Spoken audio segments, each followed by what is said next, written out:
Srirachi said on Friday that nuclear talks with the U.S., in which each delegation spoke separately with leaders from Oman, began positively and were set to continue. I think it was a good start, a good beginning, and now we have to go back to our capitals and discuss, the question with our superiors and explain what happened during these negotiations, and we will decide for the next round. The comments from Iran's top diplomat could help ease concerns that a failure to reach a deal might nudge the Middle East closer to war. He added that the U.S. needs to refrain from threats and pressure and that the talks must stick to the nuclear issue. While both sides appear ready to revive diplomacy over Iran's long-running nuclear dispute with the West, U.S. Secretary of State Marco Rubio said earlier that he wanted to expand the talks to cover Iran's ballistic missiles, support for armed groups around the region, and the, quote, treatment of their own people.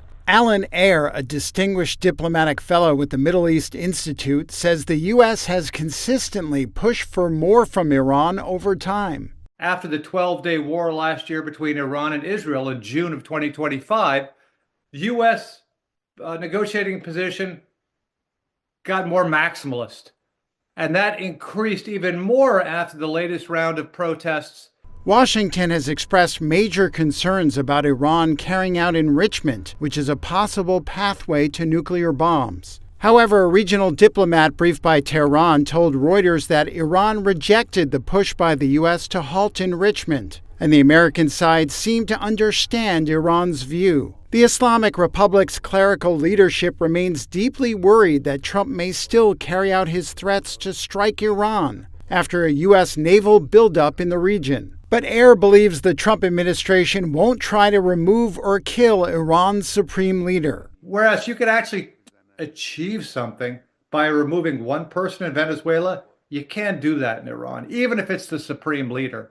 We saw this when during last year's Israel-Iran war, Israel assassinated almost all of the top military leadership of Iran. Iran just replaced them. Khamenei is 86 years old. He'll be leaving at some point soon anyway, and the system will replace him. Iran has vowed a harsh response to any strike and has cautioned neighboring countries that host U.S. bases that they could be in the firing line if they were involved in an attack.